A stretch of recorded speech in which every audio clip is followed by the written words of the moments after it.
2024 წლის 21 დეკემბერს ქალაქ გორში სტალინის დაბადებიდან 155 წლისთავი აღინიშნა. ერთიანი კომუნისტური პარტიის წევრებმა ჯერ მიტინგი გამართეს სტალინის სახლ-მუზეუმთან, შემდეგ კი ბელადის ძეგლი ყვავილებით შეამკეს. ეს სტალინის ერთადერთი ძეგლია, რომელიც ქალაქ გორს შემორჩა, განთავსებულია მუზეუმის წინ და ითვლება სამუზეუმო ექსპონატად. Дорогие друзья, გილოცავთ ყველას, ჩვენს ქვეყანაში და სხვაგანაც დღეს არის დიდი ადამიანის დაბადებიდან 155 წლისთავი. ადამიანისა, რომლის ხელმძღვანელობითაც პრაქტიკულად დაშენდა სოციალური საზოგადოება, რაც მანამდე ვერავინ ვერ შეძლო. ის ხელმძღვანელობდა ფაშისტურ გერმანიაზე გამარჯვების დიდ საქმესაც. დიდ სამამულო ომში იბრძოდა 700,000 წარგზავნილი საქართველოდან, რომელთა ნახევარიც ბრძოლის ველზე დაეცა. დღეს ჩვენთანაც და დასავლეთის ქვეყნებშიაც ცდილობენ სტალინის დისკრედიტაციას, რაც შეუძლებელია. სტალინი ყველაფერს აკეთებდა მსოფლიოში მშვიდობის შესანარჩუნებლად. ის ღონისძიება ორგანიზებულია ერთიანი კომუნისტური პარტიის მიერ. ჩვენთვის სტალინი არა მხოლოდ ფაშიზმზე გამარჯვების სიმბოლოა, არამედ ის არის საგეგმო, ეკონომიკის თავისუფალ ბაზარზე უპირატესობის, სოციალური იდეების კაპიტალიზმზე გამარჯვების სიმბოლოც.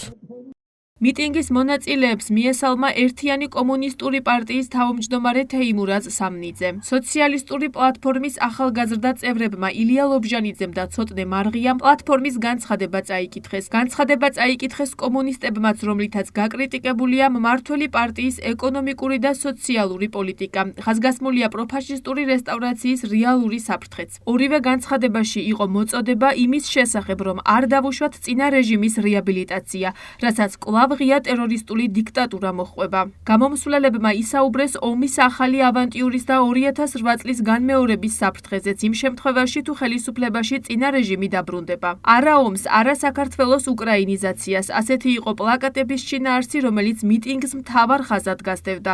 იმავე დღეს გორის ერთ-ერთ სააქტო დარბაზში სტალინის დაბადებიდან 155 წლისთავისათვის მიძღვნილი კონფერენცია გაიმართა. მომხსენებელმა ჭიათურელთა წარმომადგენელმა გურამ კაპანაძემ ყურადღება გაამახვილა სტალინის ფენომენზე, როგორც სოციალისტური სახელმწიფოს ხელმძღვანელზე. კონფერენციის მონაწილეების მიერ გაკრიტიკებული იქნა ქართული ოცნების, როგორც წამყვანი პოლიტიკური ძალის წინასაარჩევნო პროგრამა, სადაც არ არის მოცემული ქვეყნის ეკონომიკური და სოციალური წინსვლის გეგმა. კონფერენციამ მმართველ წრეებს მოუწოდა წარმოადგინონ ქვეყნის განვითარების კონკრეტული გეგმა, რასაც მოსახლეობა ელოდება და რაც პროდასავლელ ავანტიურისტთა დასაშოშმინებლად მთავარი არგუმენტი იქნება.